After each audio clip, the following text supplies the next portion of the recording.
What is up, everyone?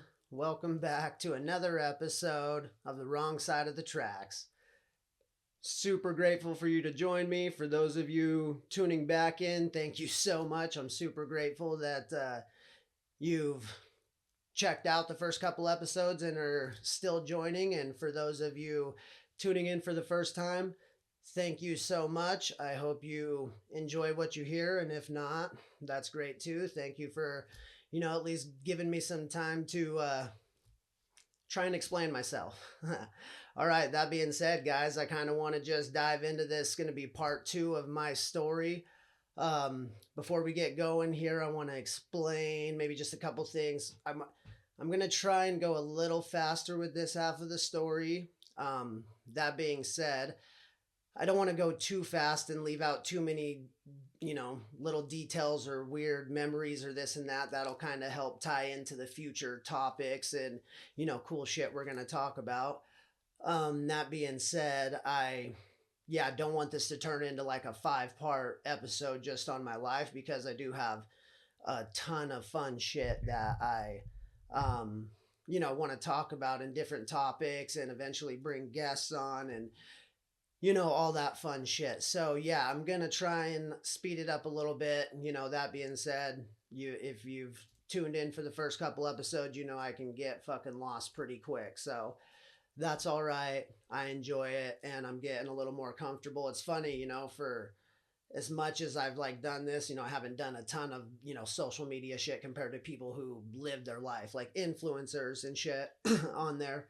But I've done more than your average person. And as much as I've done it and, been behind a camera as far as being a photographer, videographer, it's a new experience. It's very different to sit here and talk to yourself, for extended periods of time. In theory, it could be a million people on the other end of there, or it could be no one. So, um, yeah, it's a nerve-wracking experience, like either way. I don't think I'll ever, like, now seeing, I don't know if I'll ever get used to that aspect of it, but it's awesome. I love it.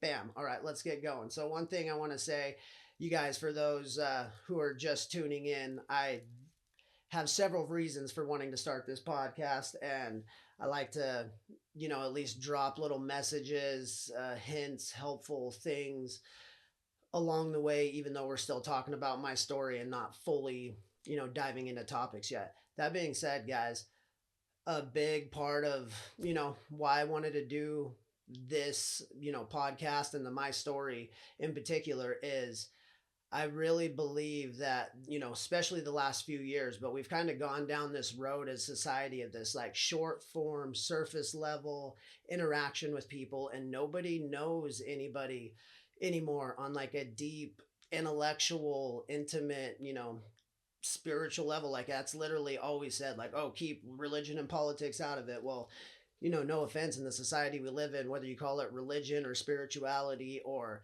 politics or your uh, philosophy on life, those are all so intermingled. It's like, okay, well, then you don't talk to anybody about anything. You put this super fake persona on your Facebook or Instagram accounts. People think you live your life like that 24/7, even though it was like a once every 3-year vacation, and you just keep photo dumping the fucking millions of photos you took from there, and it just creates this huge gap of misunderstanding between everyone, man. Like the division and misunderstanding between everyone is crazy. White, black, Asian, gay, straight, trans, um male, female, it doesn't matter. Like everyone has somebody else they can look down on and create divisions for, and it's just plastered in the news, and it's like this huge gap of misunderstanding, right? So I believe that,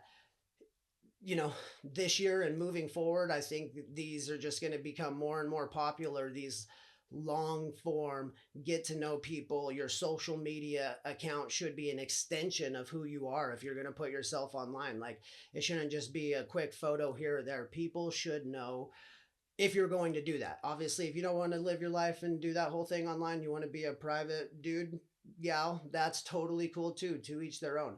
But if you're gonna put stuff online and interact with people on there, I believe it should be an extension of yourself, and they should know who you are and what you stand for. And yeah, here's the thing, guys. Like, we're all grown ups, or we should be. Agree to disagree. That has like a foundation of truth in it, as far as like, I don't have to like you, you don't have to like me, but we can respect each other as human beings. And whether we agree with each other or not, like, I wish you no harm, you wish me no harm. And as long as we're causing no harm, we go and be our separate ways. We don't have to like do this whole crazy, pretend thing that society does, or try to cancel people, or try to be louder than the next person. Just move on. It's that simple. Um, so yeah, I believe if we get to know each other on a deeper, more intimate level, it slowly closes that gap of understanding between everyone: male, female, husband, wife, brother, sister, your community, your neighborhood, your teachers, your uh, genders, races. It just closes that gap smaller and smaller and smaller. And I don't know if we'll ever close the gap completely, right? Hopefully, that's obviously the goal. Obviously, I think it's totally maybe not easily, it's totally attainable. But it's got to be the main focus that everybody wants to do, and if not, that's totally cool too. But I think we can close it rather than widen that motherfucker. uh, and that makes the world a better place to be in, no matter what society looks like. So yeah, that's enough of that. But that is what, one of the reasons I want to do this is maybe through my story, through my sharing my weird shit and just putting my weird self out there, inspires enough people to be themselves, and, go deeper on their social media, as far as letting people into their lives and getting to know people and asking questions and interacting, rather than just like judging and trolling, right? Um, I think we can make the internet a pretty cool fucking place to be again, especially in this world where, realistically, if we were all getting along nice and good, like, we wouldn't have to travel so much, because we have awesome technology that, man, we could integrate and do some amazing fucking things if the world wasn't such a scary place and people weren't afraid of the technology. Again, another episode, got cool shit. Um, Close that gap. That's the whole fucking point of that. So yeah, let's pick this up, guys. Back to my story. I think we were right in the summer before my ninth grade year. And so one little note I wanted to make, guys, and maybe I'll make references back all the time, but one little thing I did want to add in that was like a pretty common, just regular thing in my life, like my entire life, has always been writing. Like, I've even surprised, impressed, like baffled myself with like some of my words or poems, or just things I've come up with. I remember, some of the earliest love poems I was writing, girls, was in first grade. I remember, they may not have been Shakespearean, but I was writing love poems. I've always had like diaries, journals. I would just get weird little like, messages, or what I would like to think of as like, oh, maybe this will be like a book idea or a comic book idea, or this is just a weird little thought or something, and I'd write it down. And then, you know, later on, few weeks, month, whatever it is, some random time later on, I would like hear or see or something to do with like one of those phrases or messages or something that I wrote down, like exactly the way I wrote it. And it would be like, whoa, that was fucking weird. I literally like wrote that the other day, or whenever it was. It's always just been like a weird little thing. Like, still to this day, like, I just have like just notes and notes and notes of, now that I know, kind of what's going on, or at least what I believe to know is going on in my life. I love it because it's literally like, all, channel, receive a message, download, whatever you want to call it out there. And, I'll hurry up and do it. Like, I'll be thinking like, oh, this is going to be a great post, or yeah, book idea, or whatever the fuck it is. This is like a cool little idea. I don't know where it came from. And then, yeah, following that, some usually it's within like the next couple days, but sometimes goes like a week or a month. I'll be listening to a podcast from, any of the number, Sean Ryan show, Joe Rogan, uh Lex, you name it, and all of their hundreds of guests. I love like when they have just the quantum physicists or the fucking physics dudes or the fucking oh my gosh, like you name it, the deeper, what is it, like the theoretical physicist, biologist, theoretical biologist, and the AI guys, like the shit that like my terminology just undermines it, so I don't even want to get into it, but I love listening to all that shit because it like they'll say something or I'll hear something that is like what I put in the thing, and it's like, what the fuck? Like, so I've just come to learn that like information, the quantum field, like through Reiki, like the Akashic records, whatever you want to call it, like all information is fucking floating out there, or it's in here or something, and we can tune into that shit. Like our bodies, our brains, the combination of both, our consciousness, it allows us to be like an antenna, a receiver, a transmitter, and we can decode these messages, man. It's why like one person will get the idea for, creating a squeegee in New York, and then halfway across the world in fucking Bangladesh another dude gets the same idea, and it's like simultaneously, and the thing pops up on both sides. It's like the fucking information is out there. How we tap into it, that's the fucking, there's many paths, right? So we'll get into all that shit later date. But just know that like writing has always been like big in my life. And so I say that because going into ninth grade year, I believe. So I told you that story, the crazy out of body experience I had, with the weird witch thing and slamming on the couch. So yeah, that summer. So we're moved up to, the Pacific Northwest where I'm, uh still live up in the Pacific Northwest today, way up by the fucking Canadian border, way up there. When I first moved there, I hated it, man. Wanted to stay in Nevada so bad, like, which is crazy now looking back at it. Like, look at that fucking state. Like, no offense to anybody who lives there, but like the sagebrush and desert and just like hundreds of miles between places. It's like, oh man, fucking the Pacific Northwest is way more beautiful. It's trees and just all four seasons, and you get, man, just the fucking lakes and the rivers and the wildlife. Like you can't beat it. And plus, you still have cool fucking cities to do shit in. So way better. But as a kid, 15 years old, that was all I knew was freaking Nevada. My friends down there. I wanted to, stay down there. I had older siblings that were still down there, wanted to stay. My parents said no, and I'm super glad they did. So, anyways, going into my ninth grade year, don't really meet anybody until, just before school starts. It was like, I don't know, maybe a couple weeks before school actually started. And the first few people that I meet, man, I hope there's not a crazy echo in this, but yeah, the first few people that I meet ended up, still being some of my friends to this day, some of my best friends to this day. But we're in a band, and so the long of the short there, I slowly get absorbed into this band.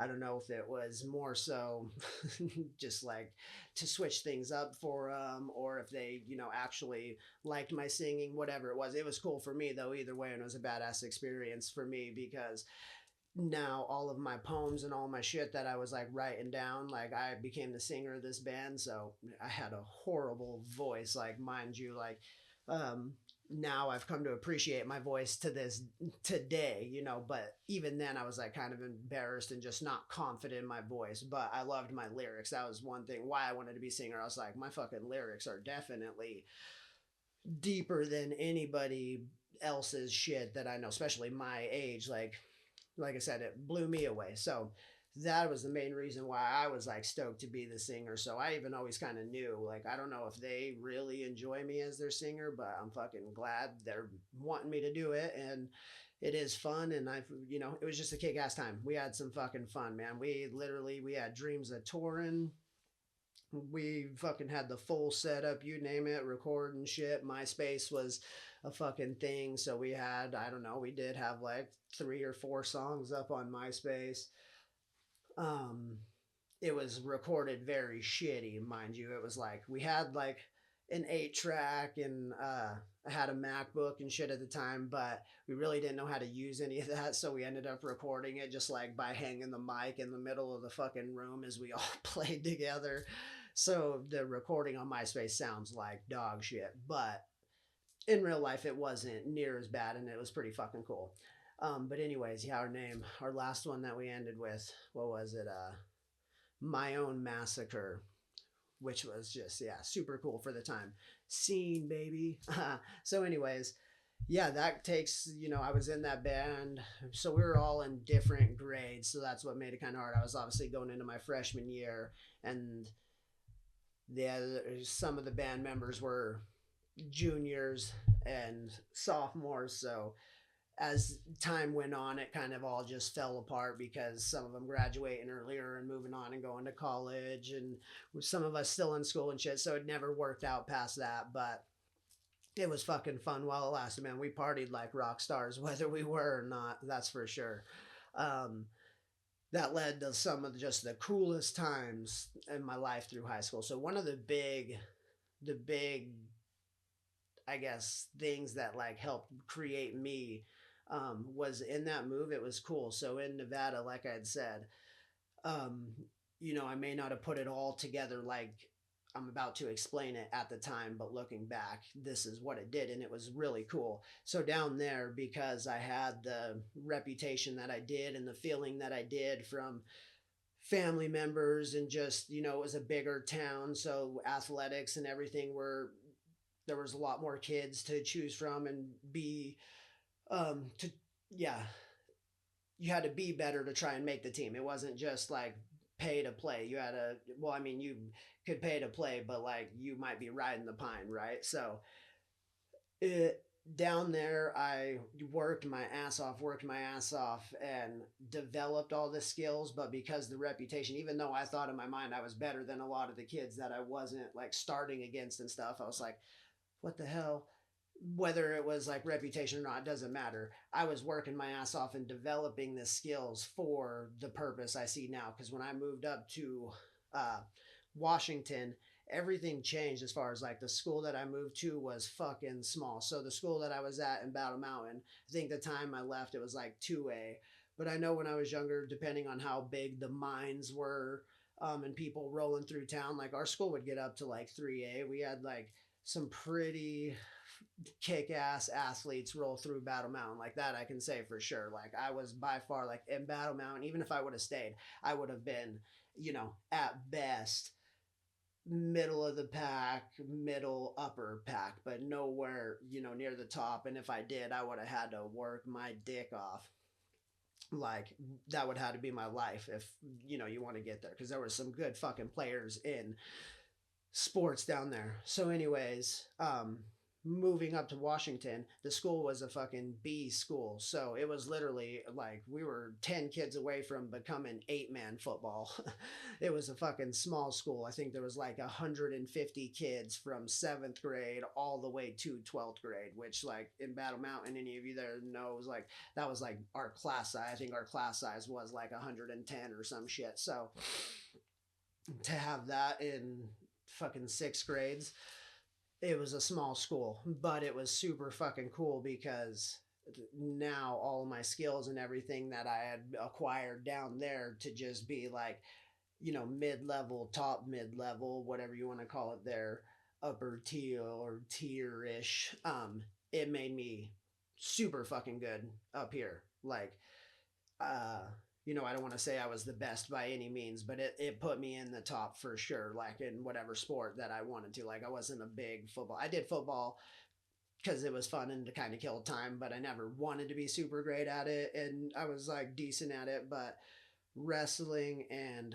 baseball were my shit. So, and I was like pretty decent at it. I don't want to like be all, toot my horn, but I was pretty fucking good. Like still to this day, I help coach freaking wrestling, baseball, little guy. Like I love the shit. So anyways, it made high school really fun for that aspect. So between the band and already fucking partying like a fucking rock star, and then now also being really good at athletics and being good up here and looked at like on the team, like high school was just fucking so cool, man. Like I don't know how else to explain it. Like literally when you watch the movies and you see their high school experience, that's what like when I remember back my high school career, it was freaking, as cliche as it sounds, like, well, maybe not so much the sex thing because I was a prude. But like, yeah, sex, drugs, and rock and roll, man. Like I was like experimenting, I was having fun. I realized I learned I understood at an early age these times of our life, like everybody says college is the time of your life. Well, yeah, there was definitely some awesome times in the college years we'll get to, but high school, you literally have no responsibilities. Like your mom and dad fucking do everything for you. Like even if you don't want them to, they still do everything for you because you're fucking under their roof, and they even like to like rub that in. You're under my roof. You're going by my shit. So it's like you literally don't have any responsibilities and don't have to pay for shit at all. So literally those are the times when people should be like opening up and really getting to figure themselves out. I don't want to say too much on like the substance and alcohol use or whatever. That's like a whole other thing. But to just let loose and open up in high school and not be so much prepare for your future, because man, like you'll come to find out you have more than enough time to fucking look at your future. Like it's just that's the only thing you fucking always look at. So like you don't need to prep for it then. You need to be having fun then, figuring yourself out, and then you can fucking focus on your future when you get to fucking college and after, right? Like late 20s, decide what you want to do. Like people, it's crazy. Like people have a weird perception of time compared to me. Like people look at, like I look at it like this: you have 100 years, if you live good and right. That is like pushing it, whatever. Let's say you live to the average 70. 70 years is a fucking long time, dude. Like I don't know if you realize how long 70 years is. Like I'm about to be 36 this year, and no joke, I feel like I've lived more life than a 170-year-old man. So it's like another 35 fucking years to go. That is a lifetime. So forcing kids to fucking try and think and figure out what you want at 16, 17 years old, it's like it's stupid. Enjoy your life, figure it out. I mean, don't get too crazy and fucking out there, because it is hard to reel you in, as you'll learn from some of my experiences as we go on here. It gets hard to reel shit in sometimes, but have fun, figure yourself out, and in your mid 20s, late 20s, you have more than enough time to now say, okay, I got all that shit out of my system. I did all the fucking Wile E. Coyote shit. I fucking wrung the sham wow dry, man. What the fuck do I want to do now? Because, like, literally, I'm not gonna lie, the point at when I changed in my life, like, because you're gonna hear some crazy shit here, like from my addiction and substance abuse and this and that. And I tried, you name it, I tried it, from outpatient rehabs to freaking Suboxone film strips, like quitting cold turkey, fucking all the spiritual shit, like you name it, I tried it. And legitimately, not saying that all those things didn't help and teach me shit along the way. Definitely love it. Taught me a lot of discipline and a lot of the shit that I still practice and hold, very near and dear to me today. Um, that being said, oh man, I almost lost my train of thought. That freaking coffee was good. Um, that being said, shit, I really did lose my train of thought. What was I saying? So, Suboxone. Oh yeah, the substance abuse. Um, yeah, fuck it. We'll try and figure it out and get back to it. But anyways, yeah, you're gonna hear some shit. Oh yeah, that's what I was gonna say. When it freaking finally like changed, when I was finally like enough is enough, is when I had said that. So like you heard in some of my earlier stories there, my brothers, started getting me high in fourth grade. You know, the wacky tobacco, smoking marijuana in fourth grade, and then I started freaking drinking early on with just little bits here and there, nothing crazy, but still experimenting with it in like sixth grade. So very early on. So fucking I have a son almost there, so you're like fucking 10 years old. 10 years old. So, anyways, when I finally freaking enough is enough because 2025 in March is going to be 6 years. So, it's going to be 6 years clean and sober for me in this March. So, 30. So, all my goofy, crazy shit starting when I was 10 years old to 30 years, fuck it, 20 years, that gap right there. Man, I just finally looked at myself one day in the mirror and, like, no joke, I was like, dude, you have been getting fucked up or whatever you want to call it, getting high, fucking getting a head change for 2/3 of your life. Like, you're 30 years old, and for 20 of the years, you've been doing shit. And the first 10 years, you don't remember how you actually feel. You might, like, all these memories and shit that I have now, like, coming back. It's like, now that I've cleared myself, they all flood back in like crazy, right? And it's like, so I was literally just like, holy shit, dude. Like, I've been doing it more than I haven't been doing it. I want to see what the fuck it's like to not do it, dude. And like, literally, it was just like that mindset. And granted, then it took all those tools and shit that I had, will develop along the way and everything. But it was like, it was that mindset right there. Like, you've been doing this for more of your life that you've been alive than not doing it. Like, that's fucking crazy. And if anybody's in a similar boat, like, I commend you and I send out some grace towards you because I know how hard it is. And, I know you've probably told yourself this, but it's like a crazy thing to like say to yourself, like, Jesus Christ, that's a fucking wake up call. Like, wake the fuck up, dummy. You've had some like cool shit happen along the way and like still going on, and it could all just fucking go like that because of the lifestyle you live. Like, you've gotten really fucking lucky. And so now, as we're gonna go back a little bit, you'll hear some of the shit that I've escaped or gotten lucky with. And like I said earlier, no coincidences. So now I know it was because I was meant to get here. Like, I know for a fact I was meant to do what I'm doing. Like, when it comes to the feeling I've had my whole life, and now getting to where I am now and the experiences I've had with psychedelics, what I know with human design and gene keys, listening to some of the brightest minds in the world on some of these podcast circuits over the last couple years, I know for a fact my fucking purpose is to do this, to share my story, to inspire hope.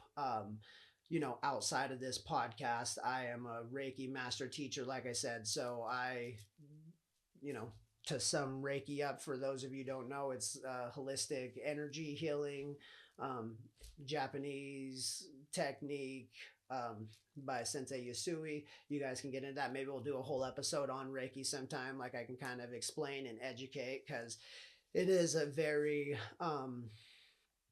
unknown, I guess, unknown as far as like how many people are in the world, and you hear all the buzzwords and this and that, and Reiki is something that still doesn't pop up a whole lot. And if it does, you do see it pop up. It pops up in the category of like super woo woo or evil or mystical or anything. And no, there's a lot of like real science and real evidence and stories. And like, I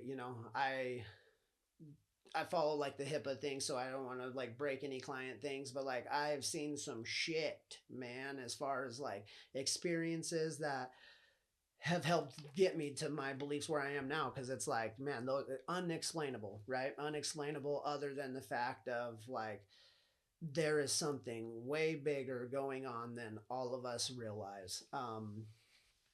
Who is it? I don't know if he's like a theoretical guy or like theoretical biologist or whatever, but Donald Hoffman, he's been on like Lex, and he's been on Joe Rogan. The dude is like, I believe, anyways, right on with his kind of description. I don't want to get too into it. You got to listen to him explain it because I would butcher it, man. He's super brilliant guy, and he can explain it a lot more simply than I can. But basically, that everything, even inside your body, is a little, like every cell is a little conscious agent interacting with each other, and as they get together, they create more bigger, complex, conscious agents until eventually you get to be a being of what we are as a conglomeration of trillions of conscious little agents all together. Um, and yeah, like I said, he can take you deeper into how he got to that assumption and like the scientific data, but there's a lot to that as far as when it comes to like Reiki, as far as like the whole point to his thing is like he basically says reality as we see it is probably not anything like what's actually going on. That it is not even the slightest, like how some people are like, oh, like we might be seeing like a dulled down version of what's going on beyond the simulation. No, he says that like whatever is going on behind the scenes, behind the veil, is so fucking crazy and bizarre that this is how our perception, our consciousness, whatever you want to think of it as, feeds it to us to not freak us the fuck out. And he kind of uses the comparison to like a laptop. Like nobody wants to know what's going on inside the laptop as far as like fucking quartz crystals and aluminum and fucking microchips and processors and the toggling of electrical voltages and everything like that, and code and everything to do what we just want to simply type hello. You know what I'm saying? Nobody wants to know the behind the scenes of what's going on to be able to type hello. So reality is the user friendly interface we get. It's the HELLO. But what's really going on behind the scene is as crazy and as complex as crystals and diodes and electrical voltages, electromagnetism, chemical reactions on top of chemical reactions, sound, vibration, frequency, this giant conglomeration of everything, the quantum field. Um, and we see this. So, yeah, I don't know why now I'm like getting all into that, but anyways, though, this is where I could go when I get into the weeds, and I got, like I said, a lot of cool shit I want to talk about in these next episodes. But yeah, as that was all, to like do with like my quitting and the mindset and shit. So yeah, let's kind of back up a little bit and kind of get to where we get to. So high school was super fucking killer. I had a fucking blast. Met some awesome friends that are still my friends today. Some of the experiences I learned, and one thing, this is just a little side note. I maybe I shouldn't be like proud of it, but it is something that it was one thing I could like do as I was growing up and through like high school, since I started smoking weed so early. One thing I always loved to do was I got so many people to try smoking weed for the first time. And it was, and still is to this day, there's still people that I get to bless with being their first to do cannabis with. And, kind of like the little shaman role that I like to embody now. Oh yeah, that's why I was talking about all that energy stuff, because of the Reiki thing. But anyways, so yeah, the little shaman that I like to embody now is I love watching people do cannabis for the first time and help them, walk them through the experience. Like nothing, like I'm not like some guy that can make you have a badass experience like with anything psychedelics. Is that no, the plant, the thing, it does what it's gonna do. That's that. I've just, because I've done them so much, I've had the fucking range of ups and downs and ups and downs. So I can then relay what has helped me and see if it works for you. Sometimes those things do help people, sometimes they don't. We got to try and figure out fucking other things, and that's the fun of it. But the good thing is, you're not going to fucking die, and it's just fun experiments when you're just playing around with plant medicines, right? So it's always been a super fun thing for me to like watch people get high for the first time. And that's one thing, like I starting in junior high with some of my friends down there, some of the friends still have today, and even people who aren't friends, right?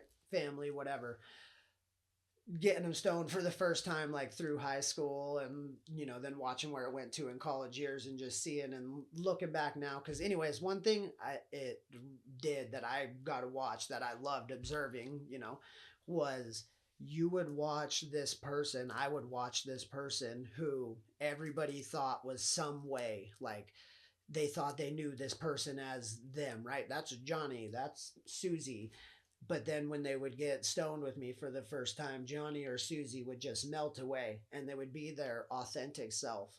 Fucking funny, goofy, silly, sad, mellow, melancholy, whatever it is, they were able to be themselves. And it was like, that's one thing I've always prided myself on, is whether it's through my words, my presence, my art, my dorkiness, my humility, at my expense, with me, to me, it doesn't matter. I feel like people have the ability to be themselves. I create safe places, and this is like one of my um, principles I live by in my Reiki practice, is I create safe places for people to be their authentic selves.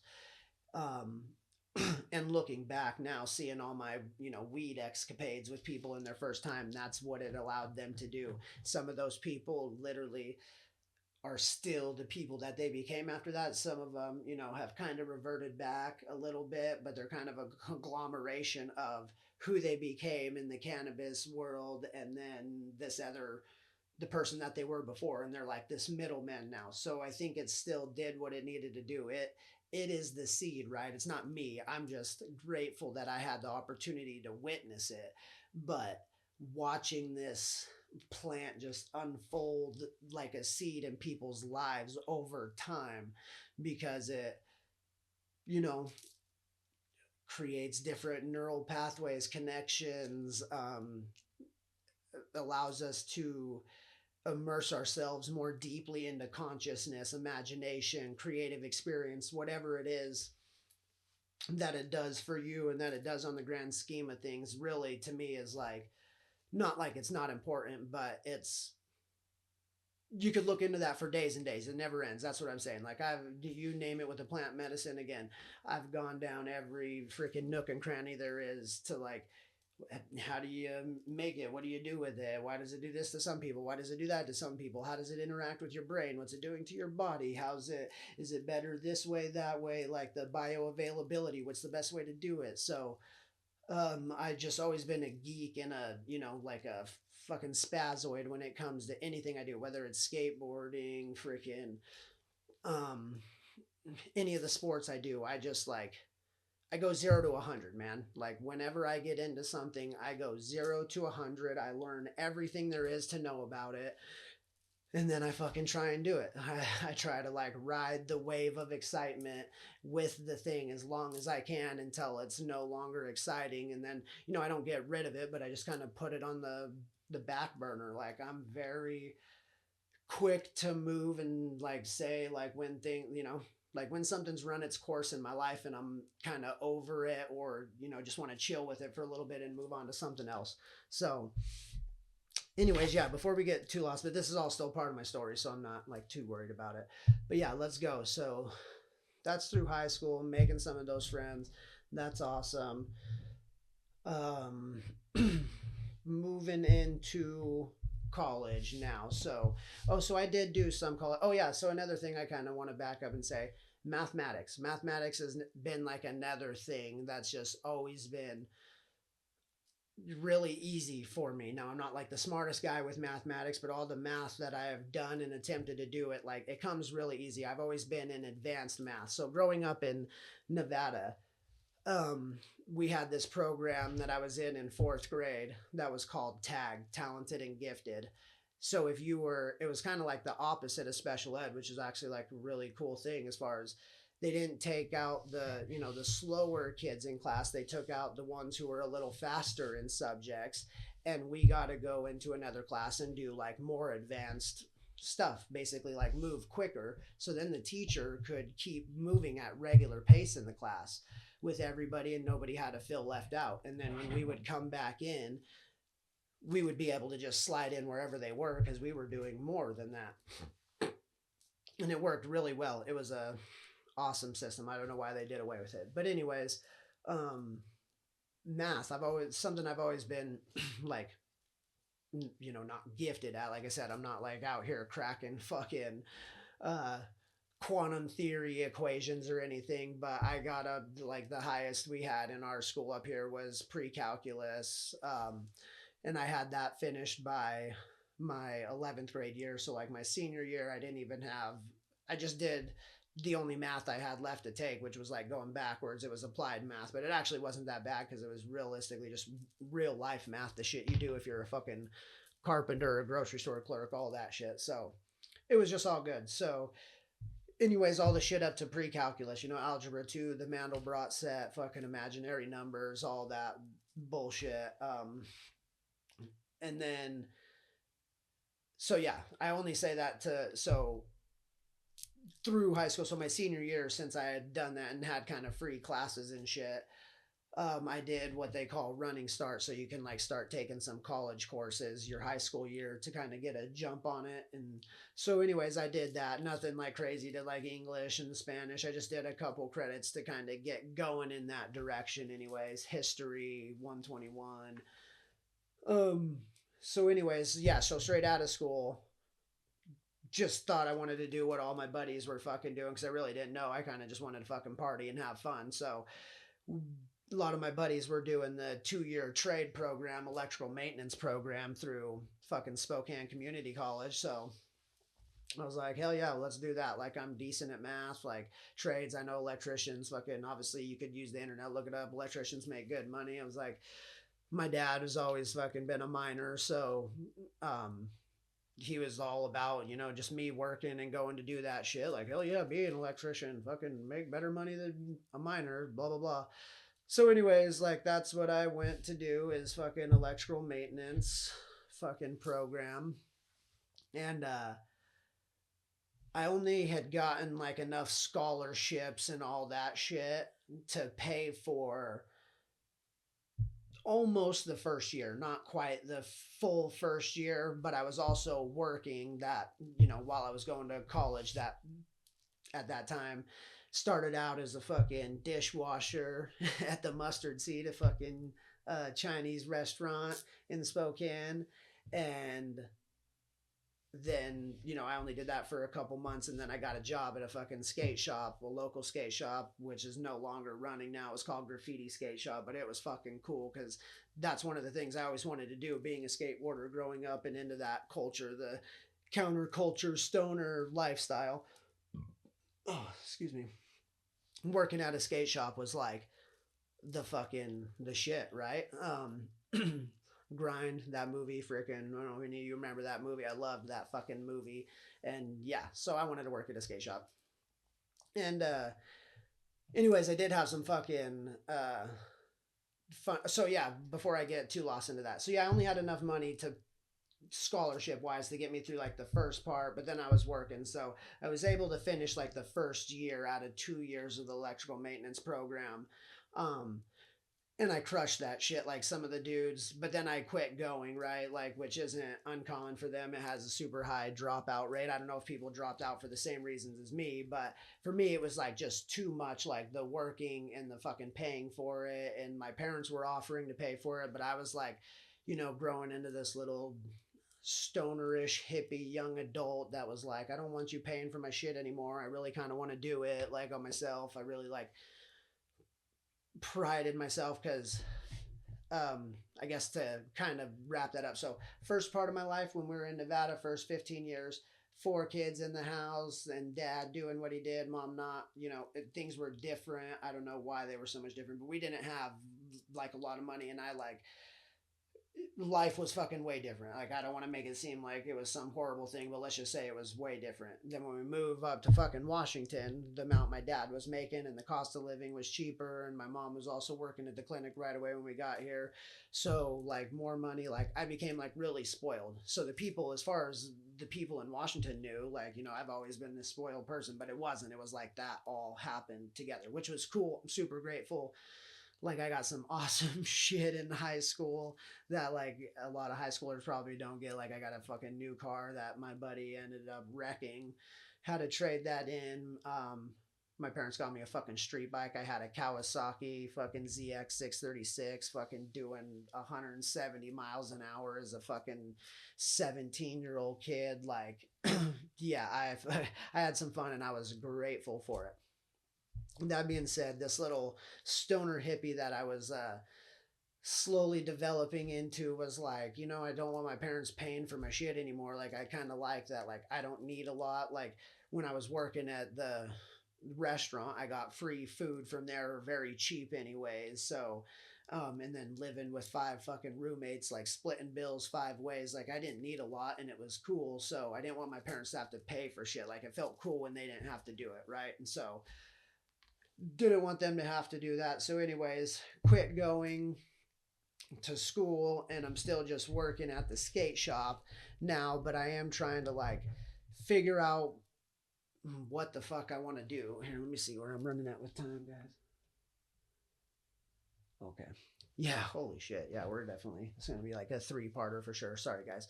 But anyways,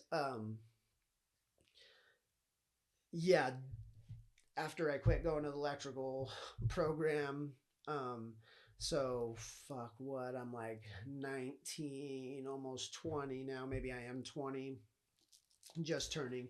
But anyways, I'm doing a lot of shit in this time frame now. Like quit going to school. I'm partying hard. I've got, you know, as far as like five roommates, not necessarily doing like the hardest things, but smoking a ton of weed. I'm slanging weed at this time, and I'm dabbling with a lot of other shit. Fucking mushrooms, Molly, ecstasy. Well, ecstasy, Molly. Like ecstasy is just a dirty ass version of Molly, right?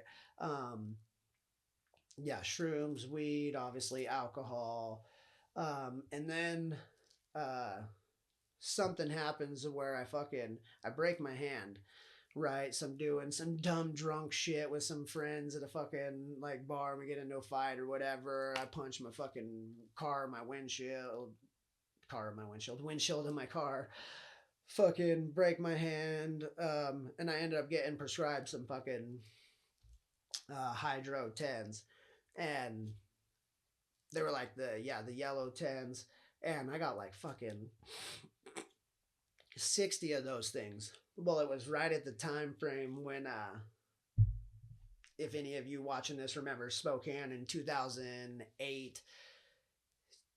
Yeah, 8 going into 9, I believe it was that year. Yeah, 8 going into 9. We got fucking dumped on snow wise, man. Like this shit was like the craziest freaking winter ever.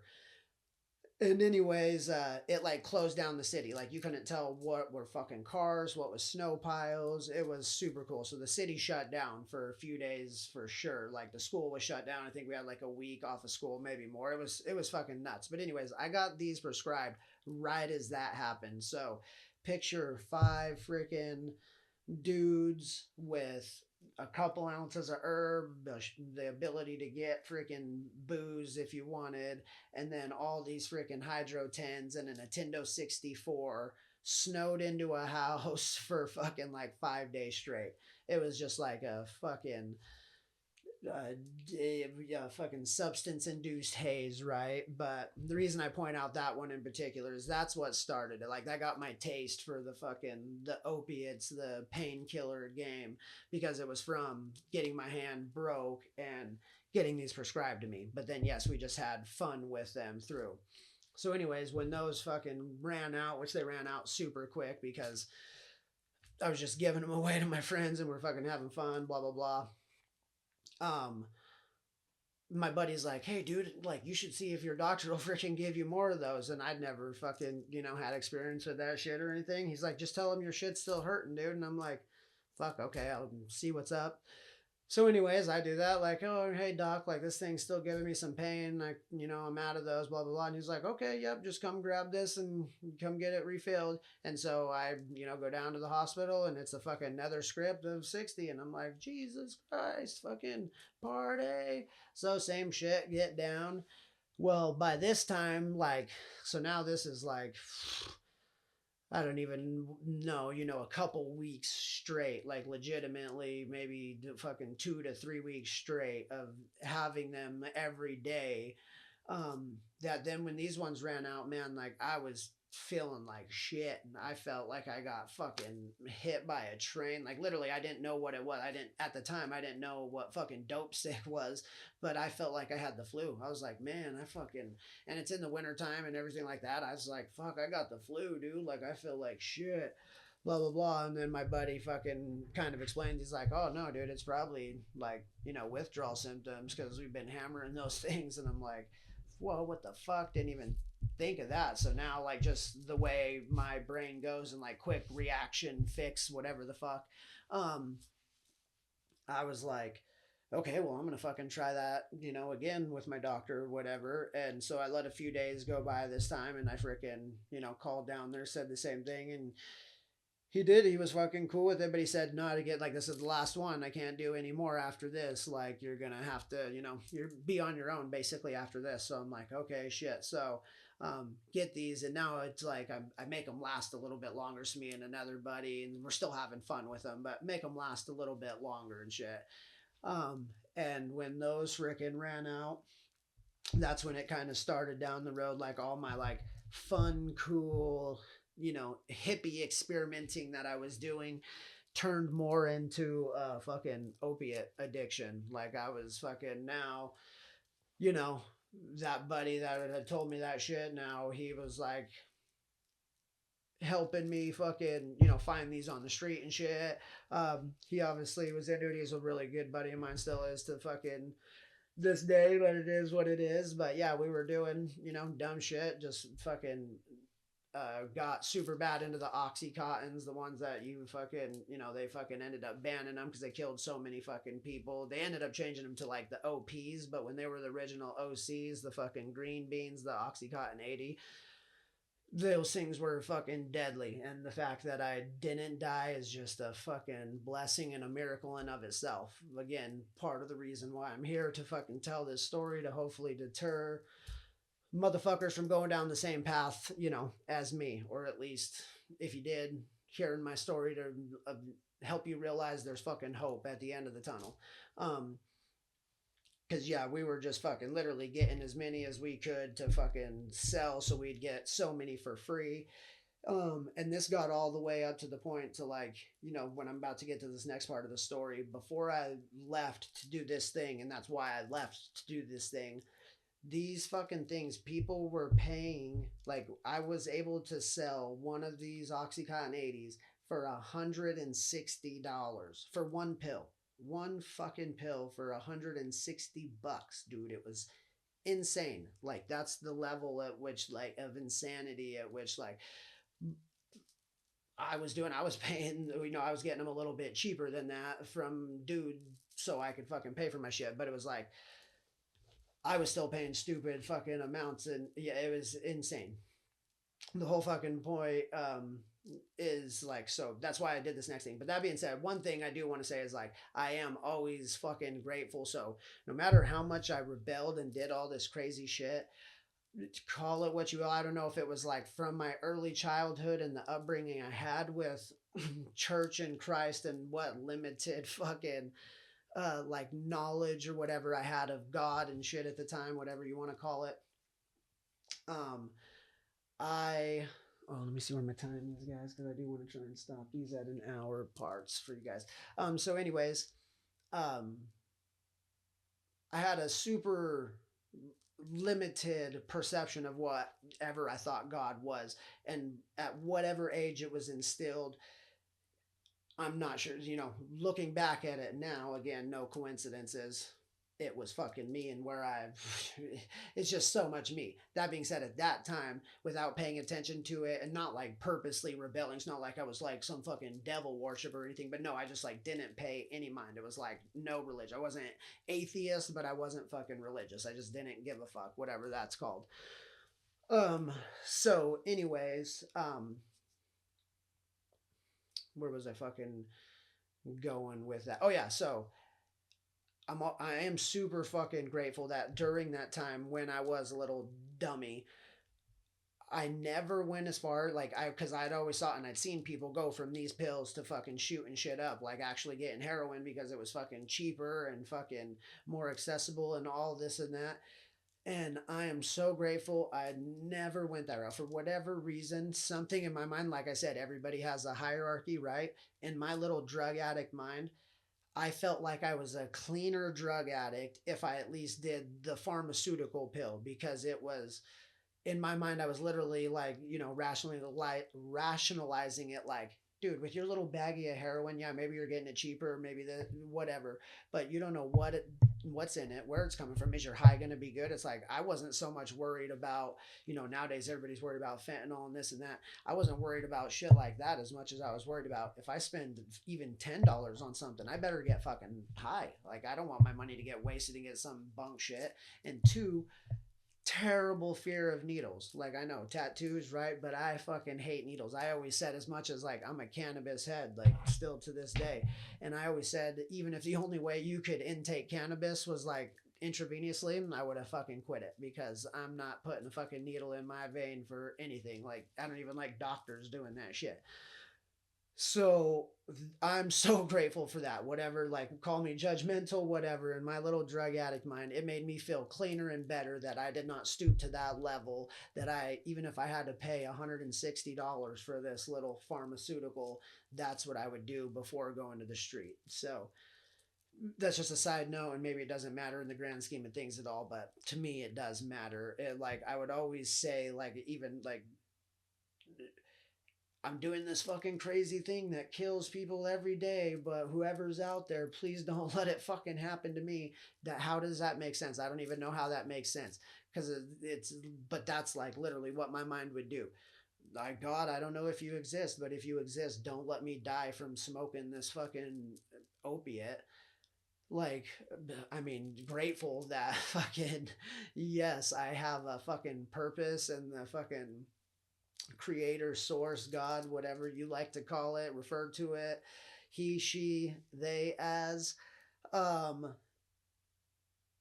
has a fucking purpose for me and to get here because man, the shit that I seen and the shit that I could have went to and got down and that it's like could have been so much worse. Like I had some wild ass experiences. One of the experiences I had before I get to um, you know, the next part of my story that's going to be a big crucial part to it. We might just even need to wait for the fucking part three for that because I'm at 57 minutes. So yeah, I'm just going to end with this story right here for this part two. One of the crazy wake up fucking realizations that I had was when I was super deep into the smoking Oxycontin fucking 80s.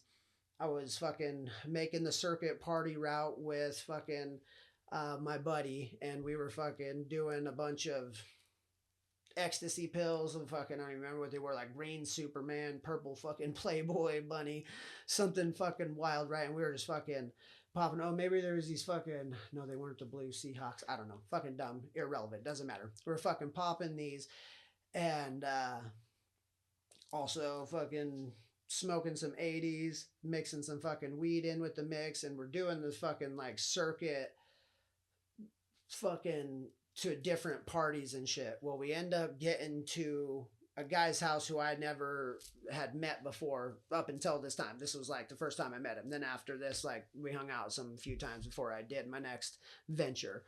But anyways, go to this fucking guy's apartment that like overlooked downtown Spokane at the time, like, and it was fucking super cool. It was like the most badass view where I was in my mind with like how good I thought I was feeling on cloud nine and everything. This view, house full of party, like cool motherfuckers, The whole setting was just super dope, right? And then he fucking goes to hand me a 6 foot bong hit And as soon as I hit this thing, I couldn't make this shit up, guys. Like, this is one of the literal experience that transformed me. It was as real as fucking some of the shit we're gonna get into with astral projection and my fucking psychedelic experiences. But the second I hit that fucking 6 footer and blew that hit out, next thing I knew, I was outside the apartment. I was out on the balcony in the glass, looking through the glass door at my dead, lifeless body laying on the couch. And I was like, what the fuck? No one is even touching me or looking around. Like, and I was dead, like noticeably dead. It didn't look like I was fucking just passed out or party drunk or something. Like, no, my fucking eyes, like, I looked like a corpse sitting on the middle of the couch. Like, if anybody would have paid attention for 2 seconds, they probably would have been like, oh my god, dude, somebody call fucking 911. I don't know how fast this all happened in actuality. It was fucking wild. But the out of body experience, near death experience, whatever you want to call it, was fucking wild.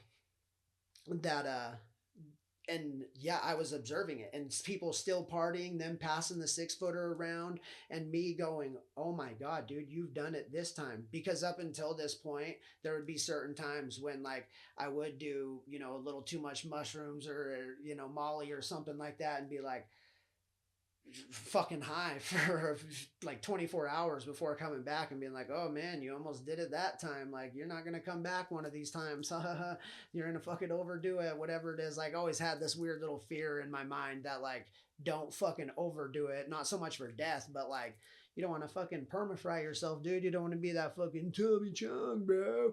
So, anyways, that was always this little fear there. And when I fucking did that, I was like, holy shit, not only did you fucking go too far, you went too far, bro. Like, the fucking pills, the fucking ecstasy, the weed, like the booze, you're done. You're dead. Checkmate, motherfucker. And I was literally like there, ready to accept it. And the second when I was finally like, that's fucking a crazy way to go out that nobody's even gonna fucking notice, dude. And I wham, slammed back into my body and was like, what the fuck? Like, started like freaking out. The fucking this dude named Noodles, it wasn't his real name, but I'm using nicknames right now.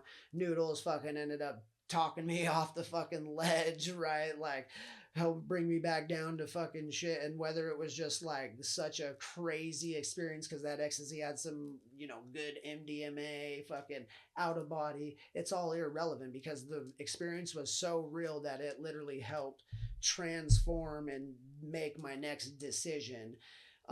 And that's where we're going to end this. That's right on time. So yeah, part 3, guys, we're going to get into it. This is where I make, one of the biggest decisions still to this day that I've ever done. I joined the military, and it was fucking random and spontaneous, and I told no one. So yeah, tune back into part 3 to listen to that and more. And we're going to keep going. I think part 3 is going to be the last one, guys, and then we can start getting into some cool fucking topics. But thank you so much for anyone who's still riding with me, rocking till this point, who's tuned in, who is excited. I would love to hear what you guys have to say in the comments. You guys like, follow, share. Please help me help the algorithm again. And if you don't like it, don't do it. That's cool too. But if you do enjoy it, please share it. Please comment and interact with it. It really does make a difference. I know you guys might think like, oh, I'm just one person and I only have 20 followers, but like every single person, every like, every follow, everything, every bit of interaction helps the algorithm, guys. And I would greatly appreciate it. So yeah, I might just stop and then hit record again for part 3, guys. But um, that's it for now. So thank you for joining me on the wrong side of the tracks, and we'll see you next time. Peace.